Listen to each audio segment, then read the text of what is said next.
Tremors from the biggest earthquake Japan has ever recorded were felt in the country's parliament in Tokyo. The Prime Minister spoke to the nation almost immediately. It was a very strong earthquake, and in the Tohoku region, mainly and over a wide area, damage has been inflicted. I offer my deepest sympathy to the people who have suffered the disaster. United Nations Chief Ban Ki-moon said the UN will do anything and everything to help Japan after the earthquake. He said the UN would do all it could to mobilize humanitarian assistance. The world is shocked and saddened by the images coming from Japan this morning. On behalf of the United Nations, I want to express my deepest sympathies and heartfelt condolences to the Japanese people and government, and most especially those who lost family and friends in the earthquake and subsequent tsunami. Japan is one of the most generous and strongest benefactors, coming to the assistance of those in need the world over. In that spirit, the United Nations stands by the people of Japan, and we will do anything and everything we can at this very difficult time. We will be watching closely as the aftershocks are felt across the Pacific and Southeast Asia throughout the day. I sincerely hope that under the leadership of Prime Minister Kan Naoto and the full support and solidarity of the international community, Japanese people and government will be able to overcome this difficult time as soon as possible. Now we're joined here in the studio by Valerie Amos, the United Nations Head for Humanitarian Affairs and Emergency Relief. Valerie Amos, so Ban Ki-moon, the UN Secretary General, says every effort is going to be made to help Japan. What is the United Nations doing at this stage? Well, we have over 72 search and rescue teams on standby to assist Japan. Japan have said to us that for the time being they will accept help from the United States, from New Zealand, Australia and from the Republic of Korea.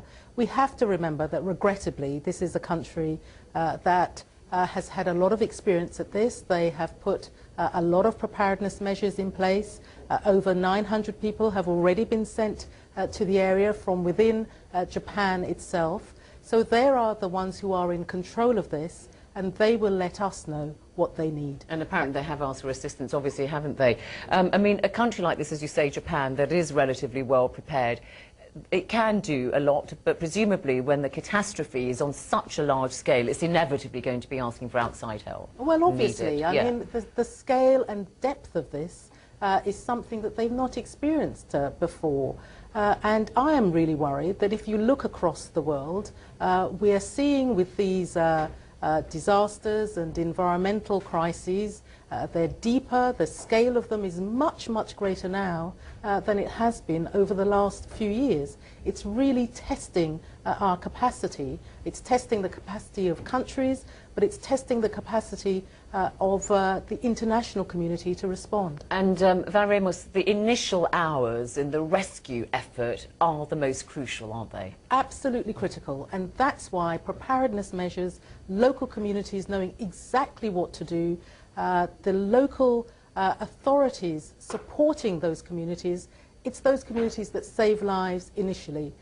This disaster and the scale of it, the number of people who've lost their lives, clearly looking at those pictures on our television screens, there is going to be a lot more to be done over the next few days. And what are the main challenges then in trying to ensure that those people who can be rescued, because there are hundreds missing, what are the main challenges in your view? Well, obviously speed. You want to get to these people as quickly as possible. What we know is that transport links are out, electricity is out, gas is out, so they're dealing with an incredibly difficult situation. And with the tsunami warnings across the region, we won't know until about 12 o'clock GMT tomorrow what is actually happening elsewhere. Those tiny little Pacific islands. I've heard that Midway Island in the Pacific, that they had some pretty large waves, but other islands have stood down their alerts. It's moving towards the South American coast. Colombia are looking at their own warning systems, so it's not just Japan, it's the whole region.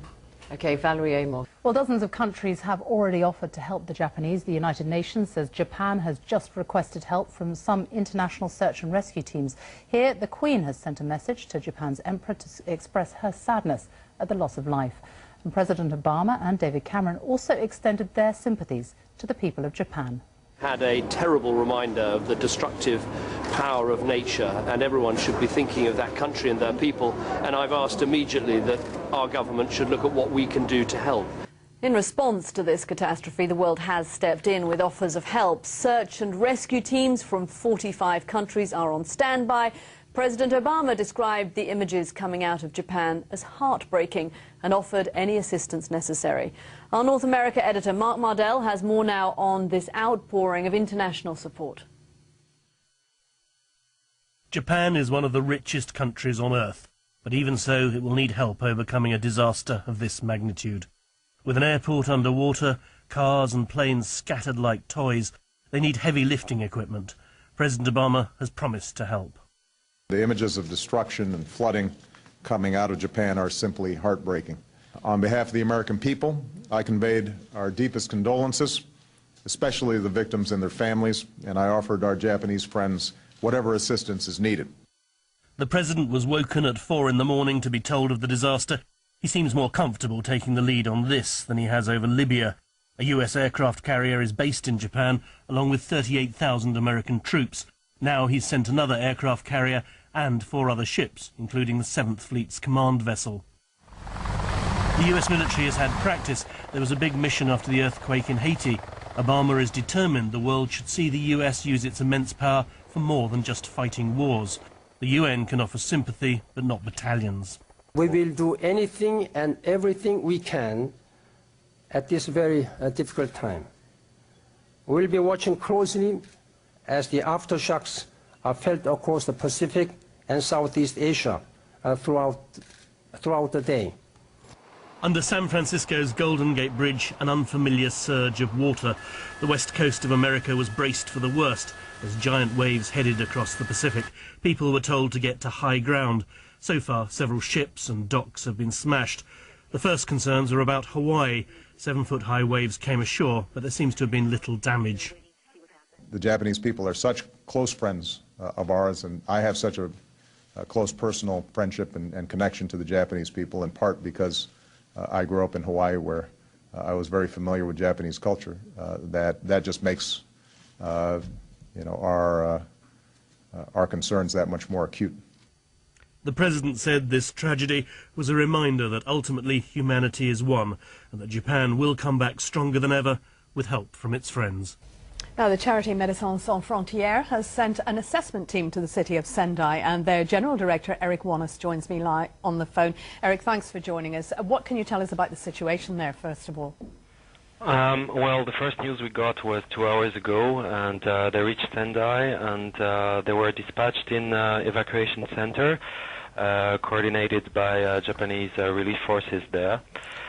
Tomorrow they will try to reach other areas, probably the most worst affected in outside Sendai, and we will be in a position to give more information at this stage. The first thing we got is that the most essential needs are food, water, and shelter and blankets. Not really medical needs, as they are already covered by the relief efforts already in place. But we've sent a team of 6 people, mainly doctors, surgeons, anesthetists, emergency room doctors and surgeons, plus a nurse and a logisticians to assist the efforts there. And we have another 25 persons in standby in Tokyo, ready to leave tomorrow with helicopters. And what type of medical issues are they having to face there? Too early to say, madam. They are at present they are just entering the evacuation centers and the hospitals where patients are being treated. We didn't hear anything about the medical the medical conditions of the people. What we know is that there is a lot of people without shelter going to the evacuation centers, and that's it for the moment. Who are you working with? Because obviously this is a coordinated effort. What other agencies go along with you? For the moment it's going very well.